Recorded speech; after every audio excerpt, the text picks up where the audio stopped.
오늘 본문을 통해서 저는 이스라엘이 범죄하여라는 제목을 가지고 함께 말씀을 나누려고 합니다.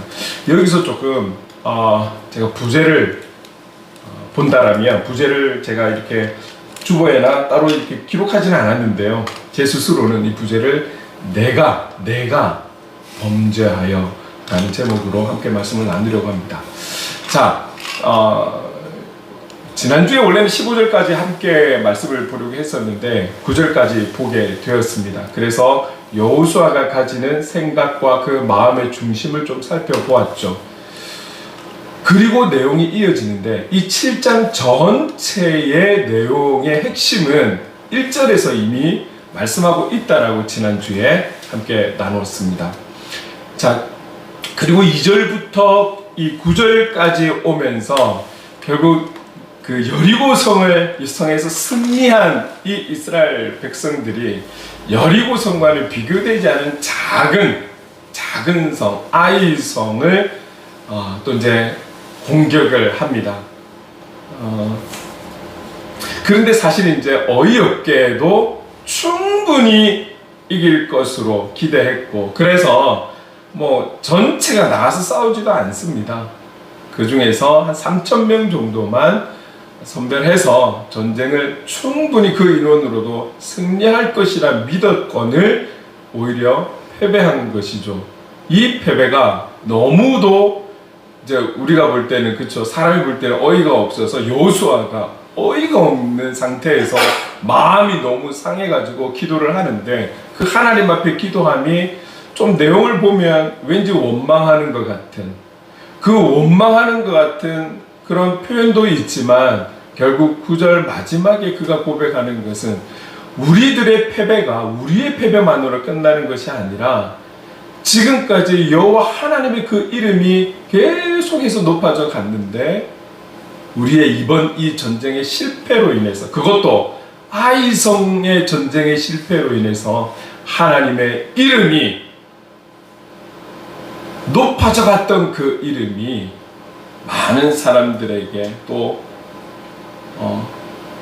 좋은 소리를 듣지 못하는 나쁜 소리를 들어야 하는 어떤 그런 상황에 있어서 당신의 이름을 어떻게 하시려나이까 라고 표현을 했었죠. 그래서 그 여호수아가 갖고 있는 그분에 대한, 하나님에 대한 그 마음의 중심을 우리가 한번 같이 한번 좀 나눠 봤었습니다. 자, 그런데 이런 마음에 하나님께서 그 기도를 들으셨다라면, 그래 여호수아야 고맙다 하면서 격려하면서 이렇게 좀 나오셔야 되는데, 그 중심을 아시지만 하나님은 여호수아에게 10절에서 12절까지 어떻게 말씀하고 있냐면, 대본의 시작에서부터 일어나라, 네가 원망을 하면서 기도하든 내 이름을 걱정하면서 기도하든, 기도는 기도지만 지금의 상황은 네가 엎드려 기도만 해서는 안 돼. 일어나라. 그리고 왜 아이성 전투를 실패했는지, 왜 충분히 승리할 수 있는 이 전투에서 하나님이 내가 도우지 않았는지에 대해서 그 원인을 쭉 설명해 주고 계시는 거죠. 1절에서 말씀하신 것처럼 하나님께 온전히 바친 물건을 정확하게 아간이 도둑질했다라는 것, 그것을 1절에 표현하고 있지만, 그러나 내용은 여호수아는 지금 모르잖아요. 도저히 질 이유가 없는데, 패배할 이유가 없는데 적기 때문에 하나님께서 하나하나 설명을 해주고 계시는 것입니다. 그러면서 두렵게는 이 문제를 빨리 해결하지 않으면 이제는 내가 너와 함께하지 않겠다라는, 함께하지 않을 것이라고 선포까지 하시는 거죠. 얼마나 두려운 말씀입니까? 그 어떤 것보다도 하나님께서 우리와 함께하지 않는다는 이 선포는 정말 두려워해야 돼. 다른 어떤 것을 잃는다 할지라도, 손해본다 할지라도 이분이 우리와 함께 하시지 않는다는 이 선포는 정말 무서운 선포인 것이죠.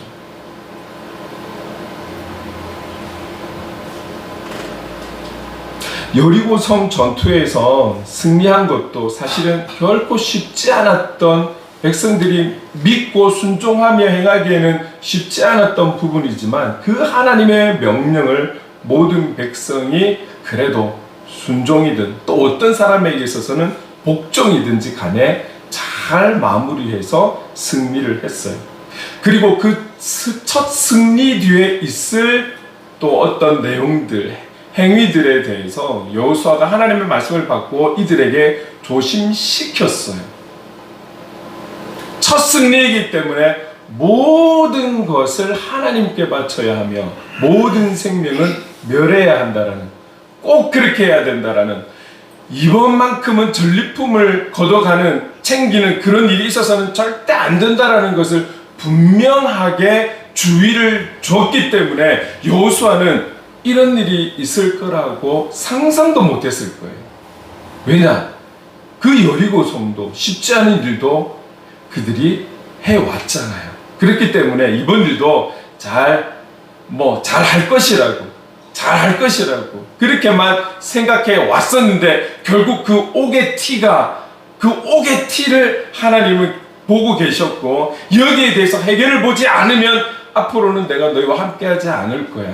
1절 마지막에 이 옥의 티 아간의 행위로 인해서 하나님께서 진노하셨다라는 거잖아요. 그 진노의 결과가 아이성에서 패배한 거란 말이죠.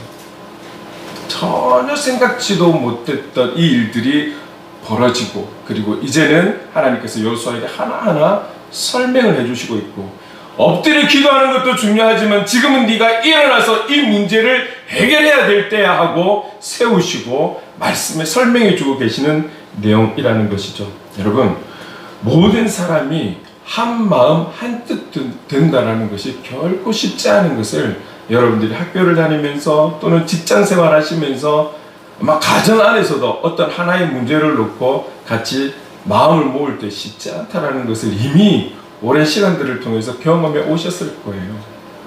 그런데 각자의 삶을 사는 우리가 교회에 모여서 한 지체가 되어서 어떤 일들을 진행할 때도 이 하나가 되고 한 뜻을 이루면서 무언가 일을 진행한다는 것이 결코 쉽지 않습니다. 그렇기 때문에 교회에도 질서가 있는 거예요. 직분이 있는 것이고요. 여러분, 사람의 의지로 되는 것이 아니라 한마음 한뜻 되는 것은 사도행전 2장에 나와 있는 것처럼 성령의 임재하심으로 인해서 나타난 여러 가지의 결과 가운데 5장에 가게 되면 이 무리들이 한마음 한뜻 되어 행했다라고 그렇게 설명을 하고 있어요. 결국은 성령께서 인도하시지 않으면 우리가 한 하나님을 모시고 있고 그분의 영광을 위해 살아간다 하지만 생각들이 다 틀릴 수 있다라는, 그만큼 어렵다라는 것이죠. 여리고성을 돌면서 하나님께서 말씀하신 것 다 잘 지킨 줄 알았는데, 그리고 전쟁이 끝난 이후에 주의해야 될 것까지 다 알려줬는데, 그래서 다 잘 지킨 줄로 알았는데, 아이성 전쟁에서 진 그 이유도 우리는 여호수아는 알지도 못한 채 그냥 어안이 벙벙한 그런 상태로 엎드려 있는 거죠. 하나님께서 그래도 이 민족을 사랑하고 세운 여호수아를 사랑하기 때문에 다시금 세워서 하나하나를 다시 또 설명을 하는 거예요. 그리고 그 문제에 대해서 온전히 풀어갈 수 있도록 하나님께서 도우시는 것입니다. 여러분, 우리가 이 부분을 보면서 아간이라는 사람이 결국 죄를 짓잖아요. 죄를 짓는데 아마 우리는 이미 성경을 통해 1절을 통해서 아간이 큰 실수를 했다, 강 큰 짓을 했다, 해서는 안 되는 짓을 했다, 죄를 지었다라고 우리는 그렇게 판단할 수 있지만, 조금 더 이 내용들을 우리가 생각해 보면 아간과 같은 죄를 우리는 짓지 않고 살아가는가? 오늘 우리가 그 현장에 살았던 아간 같은 삶을 살아서 그 위치에 있었다면 우리는 그런 실수를 안 할 거야. 나는 그런 실수를 안 할 거야. 나는 그런 죄를 감히 어떻게, 그런 생각을 하지 않을 거야. 지금 본문의 내용은 15절까지 아직은 아간이라는 사람을 찾아낸 것은 아니에요. 그러나 우리는 1절을 통해서 이미 하나님께서 다 선포하셨기 때문에, 성경을 통해서 알려주셨기 때문에 우리는 알고 있지만, 오늘 본문도 그 아간을 찾아가기 위한 과정 속에서 지금 주님께서 엎드려 있는, 기도만 하고 있는 그 여호수아를 일으켜서 설명하고 있는 거잖아요. 그 일을 해결하기 위해서. 여러분, 오늘 저와 여러분이 온전한 그리스도인으로 살아가려고 노력을 하지만 우리가 온전하지는 않잖아요. 그렇다면 그 말은 무엇입니까? 오늘 저와 여러분이 이 땅에 살아가면서 하나님께서 기뻐하시지 않는 죄악을 저지를 수 있는 죄인이라는 사실에 대해서 우리가 다시 한번 고민하고 생각을 해 보아야 한다는 것이죠.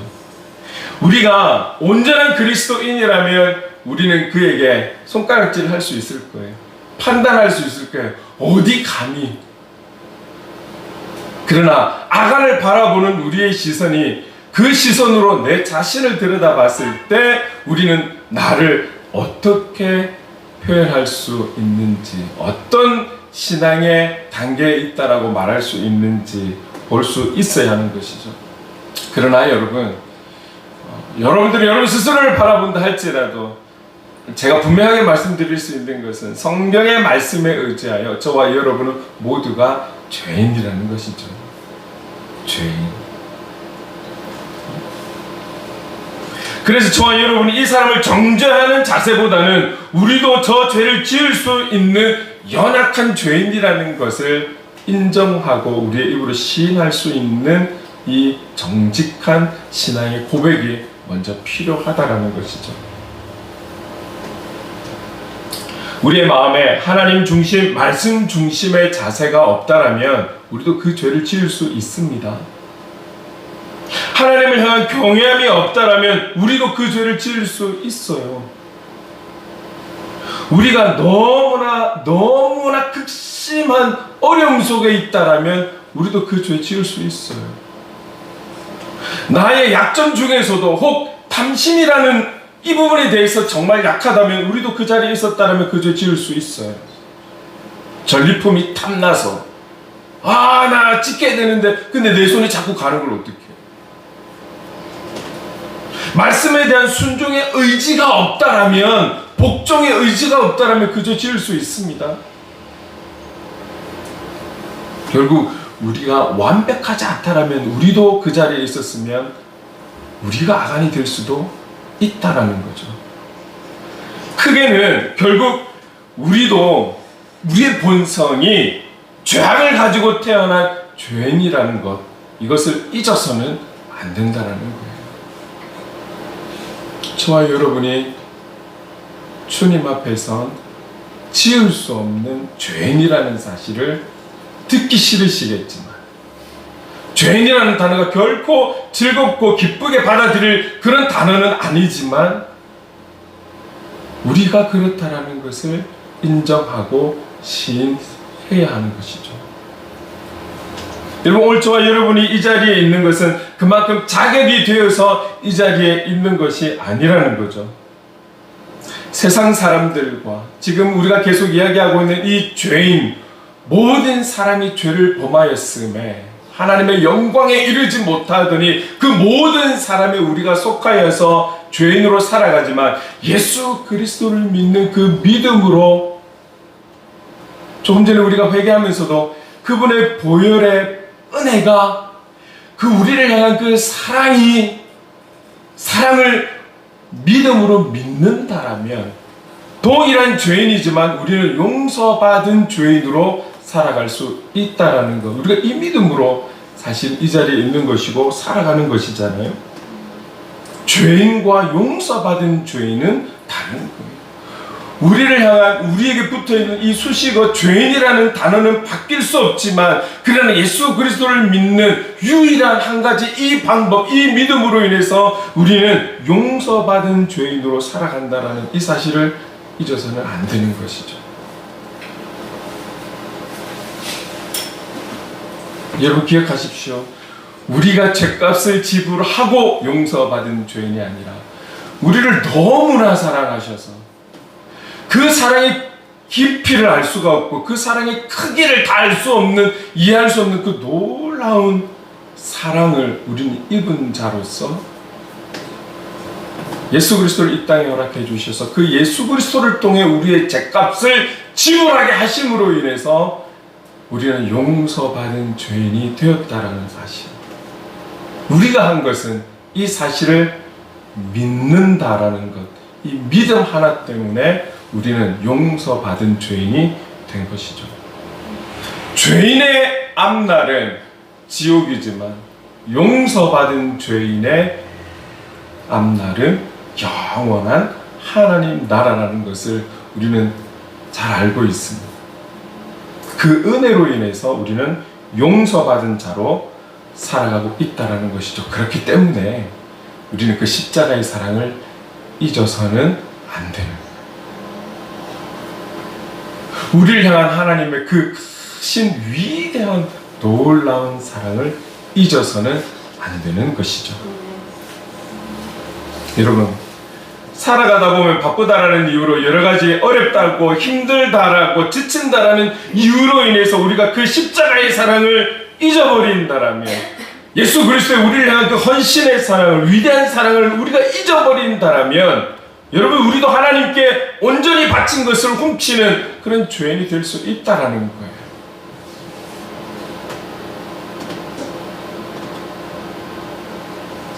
저와 여러분도 그럴 수 있는 악음과 같은 죄인이 될 수 있다는 것을 인정하셔야 되는 거예요. 그렇기 때문에 우리가 엎드릴 때마다 성령의 도우심을 구하며 성령의 충만함을 구하는 이유가 여기에 있는 것입니다. 주만 바라볼지라, 주만 바라볼지라, 다른 어떤 것도 아니 오직 주만 바라볼지라. 왜? 그분을 바라볼 때 우리가 살아갈 수 있거든요. 그분만이 우리에게 용서해 주실 수 있거든요. 그분의 얼굴만을 구하며 살아가야 우리가 그리스도인으로 살아갈 수 있는 거거든요. 가끔 제가 한 번씩 찬양 중에 이 찬양을 이야기를 합니다. 내일 일은 난 몰라요. 제가 PPT에 기록을 하지 않았는데 제가 이 가사가 3절까지 있는데 여러분 한번 천천히 읽어볼게요. 내일 일은 난 몰라요.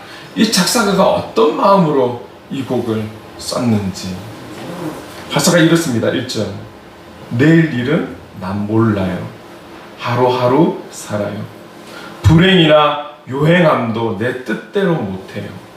험한 이 길 가고 가도 끝은 없고 고뇌요. 주님 예수 팔 내미사 내 손 잡아 주소서.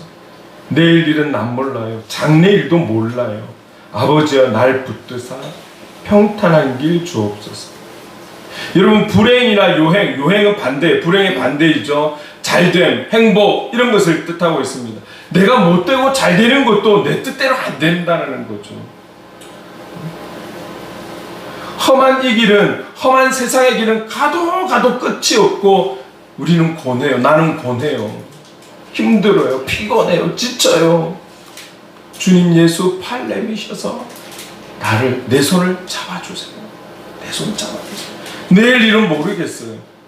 장래일도 모르겠어요. 내 손 잡아주셔서 평탄한 길 가게 해주세요. 2절. 좁은 이 길, 진리의 길, 주님 가신 그 옛길, 힘이 들고 어려워도 찬송하며 갑니다. 성령이여 그 음성을 항상 들려주소서. 내 마음은 정했어요. 변치 않게 하소서. 내일 일은 난 몰라요. 장래일도 몰라요. 아버지여 주신 소명 이루소서. 그 음성을 항상 들려주세요. 주님의 음성을 항상 들려주세요. 그래서 이 정한 마음이 변치 않도록 도와주세요. 만왕의 왕 예수께서 이 세상에 오셔서 만 백성을 구속하니 참 구주가 되시네. 순교자의 본을 받아 나의 믿음 지키고 순교자의 신앙 따라 이 복음을 전하세. 불과 같은 성령이여 내 마음에 항상 계셔 천국 가는 그날까지 주여 지켜주옵소서. 주님이 어떤 분이시라는 거예요. 만왕의 왕이시라는 걸 선포하고 있잖아요. 선포하고 있는 거예요. 그러면서 이 고백 보세요. 여러분, 순교자의 본을 받아 나의 믿음 지키고. 여러분, 지금 지금 살아가는 그리스도인들 우리가 같이 이렇게 이야기할 때 이런 표현을 자주 해요. 내 믿음 지키기도 너무 어려운 시대다. 그렇게 표현을 많이 하고 있어요. 내 신앙, 내 믿음 지키기도 너무 어려운 시대다. 그런데 이 찬양이 수십 년 전에 만들어진 거거든요. 수십 년 전에 만들어졌는데도 뭐라고 고백합니까? 순교자의 본을 받아 나의 마음 지키고. 순교자의 본을 받는다는 건 무엇입니까? 여러분, 순교자는 하나님의 영광에 죽는다라는 거잖아요.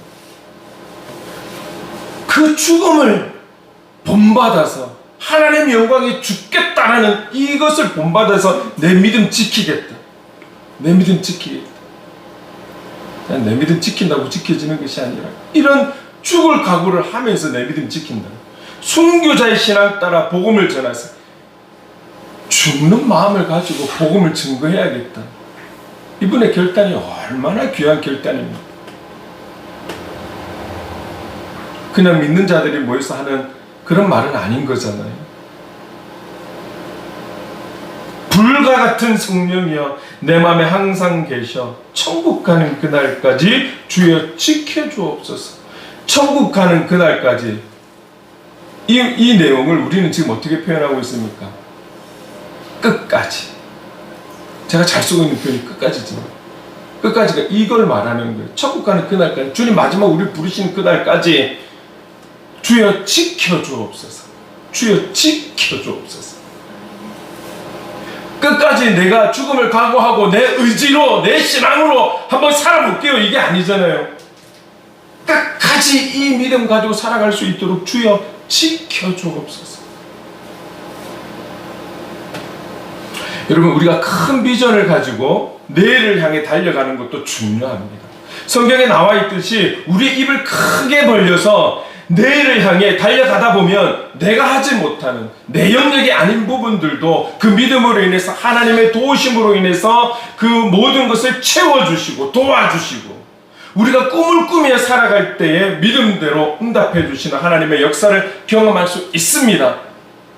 있습니다. 그럴 수 있습니다. 그래서 비전을 가지고 살아야 하는 게 맞습니다. 맞는데 이것만이 정답은 아닌 거죠.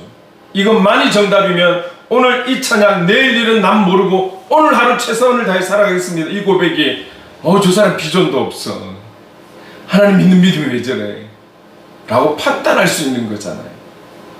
그런 믿음도 필요하고 오늘 하루 눈을 떴을 때 또 시작된 오늘 하루가 끝나 잠이 들어서 내일 눈을 떴을 때 또 그 오늘 하루에 올인해서 하나님 영광 위에 살아가겠습니다.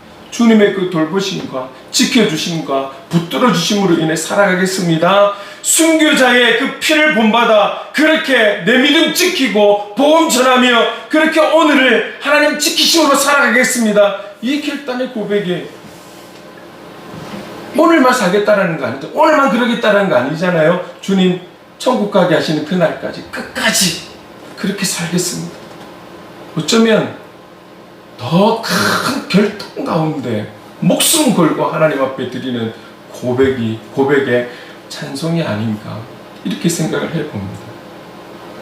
여러분, 은혜 받으면 그 어떤 어려움도 이겨낼 것 같고 승리할 것 같고 나에게 온 모든 유혹들 어려움들 뿌리칠 것 같고 어떤 상황에서도 감정 조절 잘할 수 있을 것 같고 그래서 언행도 조심할 것 같고 타의 모범이 될 것 같고 그런데 눈을 떠서 다음날 눈을 떠서 조그만 문제가 내 앞에서 아른아른거리고 나에게 어려움으로 귀찮음으로 다가왔을 때 그 은혜는 언제 받았다는 듯이 싹 잊어버린 채 우리의 감정대로 말이 나오고 감정대로 행동하고 내 생각대로 일을 하고 내가 하고 싶은 대로 하고 그게 우리의 인생이었잖아요. 또 힘들어지면 주님 앞에 와서 엎드리고 다람쥐 톱니바퀴 같다라는 그 삶이 다람쥐만 그래 살아가는 것이 아니라 우리의 신앙의 모습이 아닌가. 너무나 쉽게 무너질 때는 너무나 쉽게 무너지는 거예요. 영적인 법을 잘 쌓아 올렸다가도 무너질 때는 너무 아무것도 아닌 문제로 다 그렇게 무너지는 거예요. 쉽게 타협하고 쉽게 세상 중심으로 살아가는 그런 우리의 모습들이 있었지 않습니까? 그럼에도 불구하고 포기하지 않으시는 그 하나님의 사랑 때문에 오늘 저와 여러분이 이 자리에 있는 것이죠. 사람이 삶에서 교만하고 음란하고 거짓말하고 폭력적이고 욕망과 욕심을 가지고 살고 무엇보다 살아가면서 힘과 능력이 있어서 성공하고 싶고 그래서 돈도 잘 벌고 잘 쓰고 싶고 복권 사서 좀 1등도 좀 돼보고 싶고 그런 마음이 범죄자들에게만 있습니까? 죄인들에게만 있는 겁니까? 용서받은 죄인으로 살아가려고 몸부림치는 우리도 그렇지 않습니까? 여러분은 잘 모르겠지만 저도 그래요. 제가 어제 잠시 안경에 좀 문제가 있어가지고 안경점을 다녀오는데 복권집이 있어요. 근데 그곳에 벌써 1등이 6번이 당첨이 됐대요. 거긴 주말 되면 차들이 1차선 도로인데도 어디서 알고 우리 차들이 와가지고 자꾸 복권을 사고 가요. 한 번도 그런 마음이 없었는데 한 번에 아내하고 지나가면서 갑자기 마음에 이게 성령님께서 주신 마음인지 아닌지는 모르겠으나 한 번도 안 그랬는데요. 갑자기 마음에 복권이 사고 싶은 거예요. 정말 그랬어요. 아내 보고 복권 한번 살까? 복권 한번 사볼까? 지나왔습니다. 지나갔어요. 일 다 보고 올 때 또 부딪히잖아요. 근데 아내는 다른 일이 있어서 다른 일을 하러 가고 저 혼자 오게 됐는데 그냥 집사람한테 모르게 그냥 나만 한번 살짝 사볼까? 이런 마음을 가지고 그냥 쑥 지나왔습니다. 침 한번 꼴깍 삼키고. 여러분 누구라도 말이죠. 어떤 경제적인 능력에 있어서 남편 닮고 싶고 아빠 닮고 싶고 그런 마음이 없겠습니까? 잘 벌어 잘 쓰고 싶은 마음이 없겠냐고요. 저도 온전하지는 않지만 온전한 그리스도인으로 살아가려고 몸부림치는 사람 중에 한 사람이잖아요. 저도 그런 마음이 있는 거예요. 저도 죄인입니다. 부인할 수가 없어요. 저도 죄인인 거예요. 상당히 철판이 되어가는 것 같아요. 왜냐하면 뒤돌아서면 또 죄짓고 뒤돌아서면 또 죄지으면서 하나님 앞에 철판을 깔고 저 용서해 주세요. 저 용서해 주세요.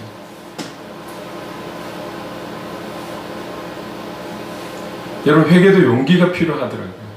용기가. 나는 원래 그런 놈이야. 나는 어쩔 수 없는 인간인가 봐. 이렇게 낙심하기 시작하고 좌절하기 시작하면 결국 하나님 앞에 무릎을 꿇지 못하면 그 인생은 버림받는 인생이 되는 것이죠. 그러나 부끄러움을 무릅쓰고라도 하나님 앞에 다시금 엎드리고 그 엎드려짐이 수도 없이 엎드려진다 할지라도 그럼에도 불구하고 하나님은 엎드리는 자에게 은혜를 주시지 않을까요? 결국 우리가 다 죄인인 거. 감히 하나님께 온전히 드려진 것을 도둑질한 이 강 큰 이 사람을 저는 판단할 수가 없어요. 그러나 이 사람을 판단할 수 없지만 이 내용으로 인해서 이 아간의 행동으로 인해서 저는 다시 한 번 더 교훈을 삼으면서 여러분에게 드리고 싶은 말씀은 저와 여러분이 그 하나님 앞에 구해야 할 것이 무엇이냐, 세상 사람들과 같은 대박을 구하는 것이 아니라 조금 전에 우리가 찬송했던 것처럼 하나님의 긍휼하심과 하나님의 은혜를 우리는 구해야 한다는 것이죠. 언제까지? 긍휼이라는 단어가 무엇입니까? 우리를 불쌍히 여긴다. 하나님 저를 불쌍히 여겨주세요. 저 죄인이에요. 불쌍히 여겨주세요. 그리고 저에게 하나님의 그 한없는 은혜를 부어주세요. 은혜를 단어를 놓고 보면 여러 가지를 이야기할 수 있겠지만 결국은 하나님의 사랑을 이야기합니다. 하나님의 사랑을 거둬들이지 마세요. 저를 끝까지 사랑해 주세요. 제가 연약하지만 끝까지 사랑해 주세요. 불쌍히 여겨주세요. 여러분 이 기도가 꼭 우리가 들어가야 돼요. 언제 어느 때 안심하다가 아이성에 실패한 것처럼 우리가 영적 싸움에서 질 줄 몰라요. 하나님의 우리를 향한 항상 긍휼히 여기심과 큰 그 은혜가 있어야 하는 것이죠.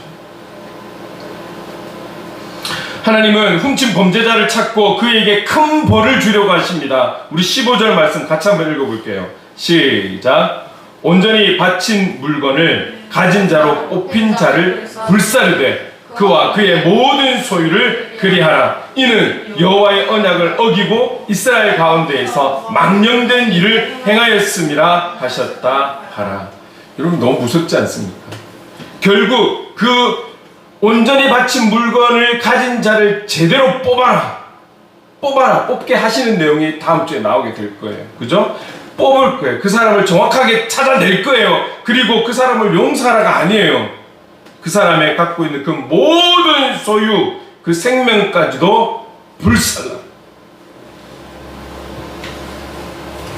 용서가 아니라 이 타이밍에서는 애초에 하나님께서 말씀하셨던 그것을 취한 자는 취했던 그 이방의 모든 민족을 다 죽였던 것처럼 취한 자는 그 멸절을 같이 받게 된다라고 분명히 주의를 줬어요.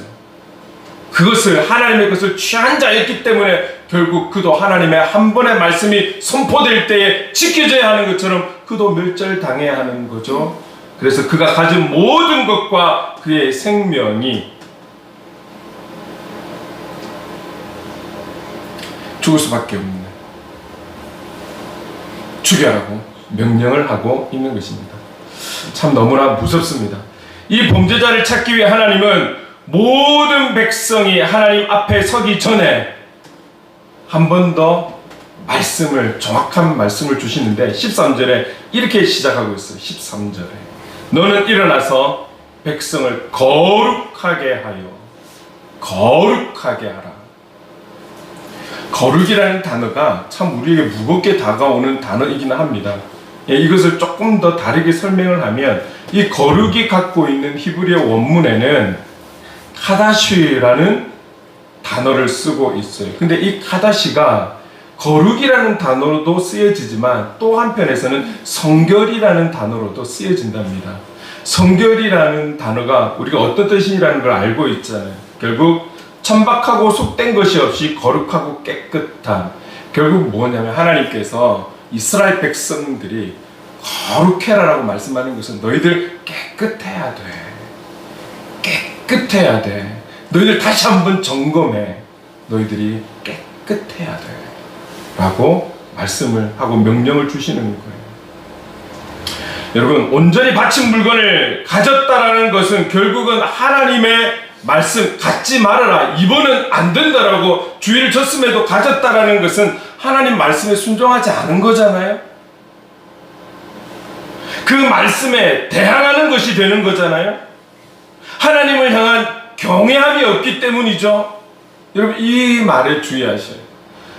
하나님의 말씀에 순종하지 않은 것은 그 하나님을 경외함이 없다, 하나님을 두려워하는 마음이 없다. 하나님을 두려워하면 우리가 죄를 짓게 될까요? 제가 이 말씀을 선포하면서 제 영혼에도 뜨끔뜨끔하는 거예요.